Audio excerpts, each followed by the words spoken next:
మంచిర్యాల జిల్లా తాండూరు గ్రామ పంచాయతీలో శునకాలపై అధికారులు మత్తును ప్రయోగించారు. గుంటూరు నుంచి తీసుకువచ్చిన ఓ వ్యక్తితో మత్తు ప్రయోగం చేయించారు. ఇంజెక్షన్ తో మత్తు ఇచ్చిన తర్వాత కుక్కల్ని ట్రాక్టర్లో సమీపంలోని అటవీ ప్రాంతానికి తరలించారు.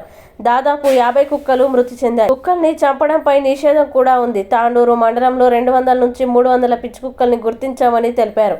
పిచ్చి కుక్కలు కావడంతో ప్రతిరోజు చిన్నపిల్లల్ని కరుస్తున్నాయని ఎంపీడీఓ శ్రీనివాస్ తెలిపారు. కుక్కలకు మత్తు మందు మాత్రమే ఇచ్చామని చంపలేదని ఎంపీడీఓ తెలిపారు.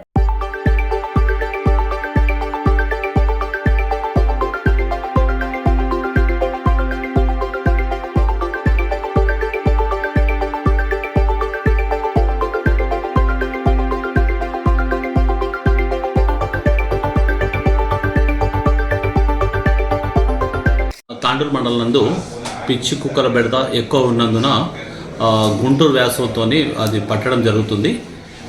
గతంలో కూడా మన మాదారం టౌన్షిప్లో కుక్కలను వదిలేసి ఫారెస్ట్లో వదిలేయడం జరిగింది. అలాగే ఇప్పుడు అయ్యే కుక్కలకు పిచ్చి ఒక రోగం వచ్చినందున అవన్నీ కూడా వాటి పిల్లల్ని కడుస్తూ రీసెంట్లీగా ఐబీ చివరసలో ఒక స్కూల్ పిల్లలను తొడలు మొత్తం కట్ చేసి బొక్కలు బయటపడంతో ఉన్నది.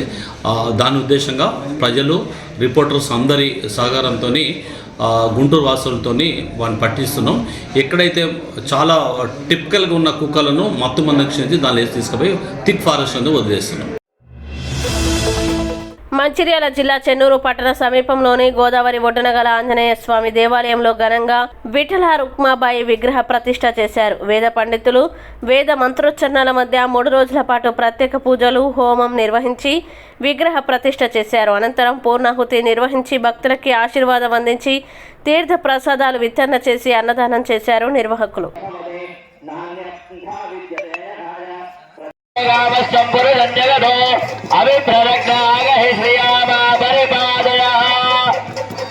విఠలేశ్వర హరి గోవింద జ్వాలాయ ధీమహి తన్నశ్చక్రం ప్రచోదయాత్.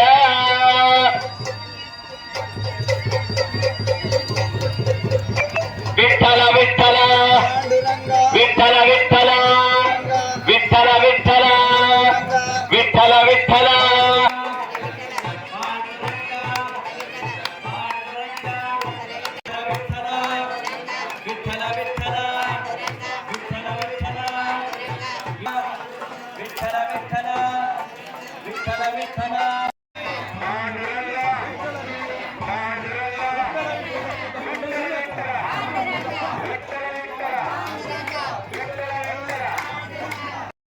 ఈ శుభ సందర్భంగా మరి ఇప్పటి వరకు కార్యక్రమాలు చాలా నిర్విఘ్నంగా విజయవంతంగా జరిగాయి.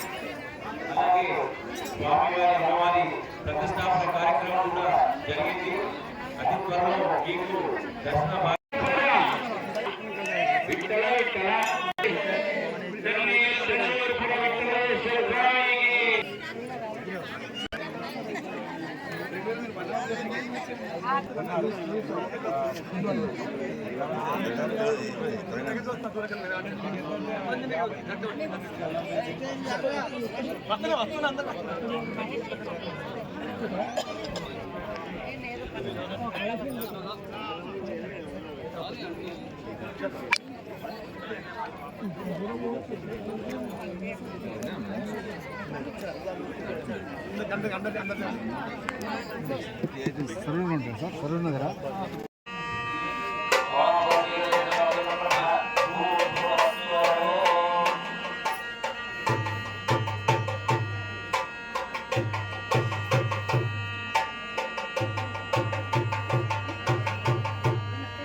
ఇక్కడ అన్నప్రసాద కార్యక్రమాలు జరుగుతుంది. అందరూ వచ్చిన ప్రతి ఒక్క భక్తులు మరి స్వామి సేవలో మీరు ఈ అన్నప్రసాద కార్యక్రమం పాల్గొని మీరు స్వామి కృపకు పాల్గొనాలని కోరుకుంటున్నాం. అలాగే మన చెన్నూరు గోదావరి హనుమాన్ మందిర సమీపంలో మరి ఇక్కడ కూడా ఈ విఘ్నేశ్వర ఆలయం మరి రుక్మాబాయి సైతంగా మరి ఇవాళ అద్భుతంగా బ్రహ్మాండంగా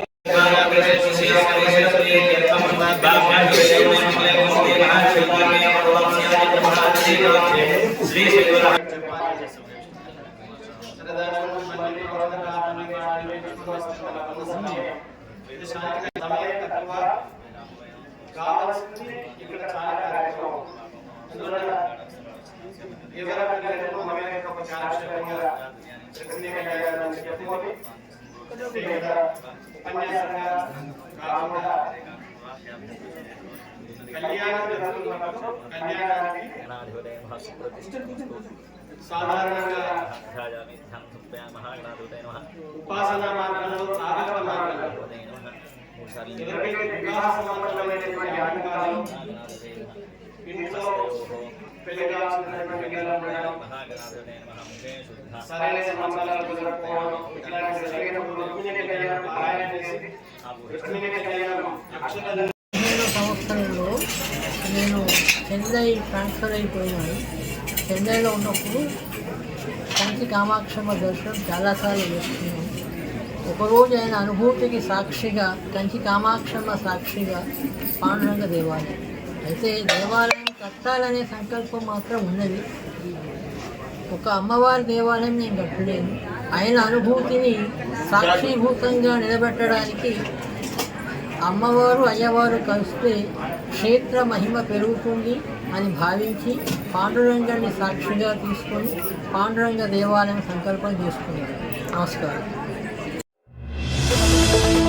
ఎస్సీ వర్గీకరణని కాంగ్రెస్ ప్రభుత్వం చేయడాన్ని నిరసిస్తూ ఫిబ్రవరి 14న తెలంగాణ రాష్ట్ర బంద్కు మాల మహానాడు జాతీయ అధ్యక్షుడు డాక్టర్ విఎల్ రాజు, ఎస్సీ వర్గీకరణ వ్యతిరేక పోరాట సమితి జాతీయ అధ్యక్షుడు సుప్రీంకోర్టు న్యాయవాది వడ్లమూరి కృష్ణ స్వరూప్లు పిలుపునిచ్చారు.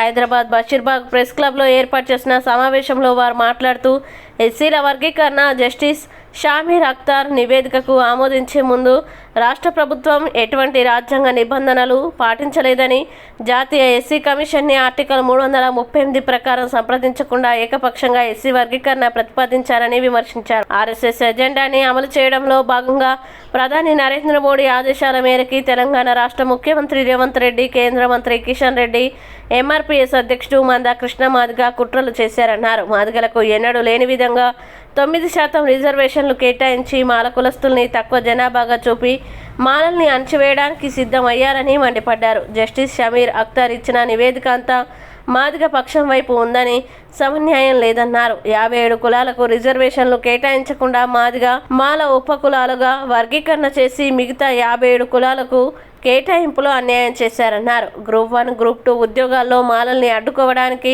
Roster point కేటాయించారన్నారు. మాలలకు జరిగిన అన్యాయంపై తెలంగాణలోని యావత్తు మాల జాతి రేవంత్ రెడ్డి సర్కార్ పైన తిరుగుబాటుకు సిద్ధంగా కావాలని పిలుపునిచ్చారు. కొమరంభీం జిల్లా ఎస్పీ డివి శ్రీనివాస్ శుక్రవారం పోరుకన్నా ఊరు మిన్న కార్యక్రమంలో భాగంగా పెంచకల్పేట్ మండలం ఆగర్గూడ గ్రామానికి చెందిన మావోయిస్టు సభ్యురాలు చౌదరి అంకుబాయ్ అలియాస్ అనిత యొక్క కుటుంబ సభ్యుల్ని పరామర్శించారు. ఈ సందర్భంగా అంకుబాయ్ కుటుంబ సభ్యుల ప్రస్తుత స్థితిగతులతో పాటు వారి ఆరోగ్య పరిస్థితిపై ఎస్పీ అడిగి తెలుసుకున్నారు. కుటుంబ సభ్యులకి నిత్యావసర సరుకులు, దుస్తులు పోలీసు అధికారులు అందజేశారు. ఏదైనా ఆరోగ్య సమస్య ఏర్పడితే వైద్య చికిత్సలు అందించడానికి ప్రభుత్వం సిద్ధంగా ఉందని తెలిపారు.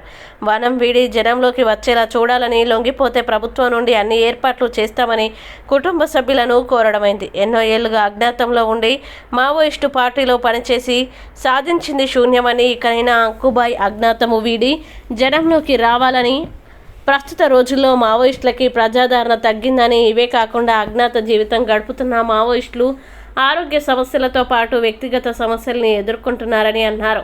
ఇటీవల కాలంలో అనేక మంది మావోయిస్టులు పోలీసుల ఎదురుకాల్పుల్లో హతమయ్యారని, అదేవిధంగా ఆయుధాలు వీడి జనజీవన స్రవంతిలో కలిస్తే వారిపై ఉన్న రివార్డు పాటు ప్రభుత్వం నుంచి వచ్చే ప్రయోజనాలు అందేలా కృషి చేస్తామని ఎస్పీ గారు హామీ ఇచ్చారు.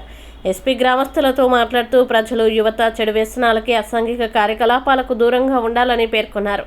గ్రామస్తుల యొక్క సమస్యలు అడిగి తెలుసుకున్నారు. సమస్యల్ని ప్రభుత్వం దృష్టికి తీసుకువెళ్లి వీరంతా త్వరగా పరిష్కరిస్తామని అన్నారు. అనంతరం గ్రామస్తులకి చీరలు, నిత్యావసర సరుకులు పంపిణీ చేశారు. ఈ కార్యక్రమంలో Kagaznagar DSP Ramanujam, Kagaznagar rural CI Srinivasarao, special branch inspector Rana Pratap, Penchikalpet SI Komaraiah, RSO Odelu, ఇతర పోలీస్ సిబ్బంది పాల్గొన్నారు. 4 లక్షల రూపాయలు వస్తాయి. ఓకేనా? 10 ఎకరాల భూమి వస్తుంది. మంచిగా కుటుంబంతో పాటు మంచిగా ఉండొచ్చు. తప్పకుండా ఓకే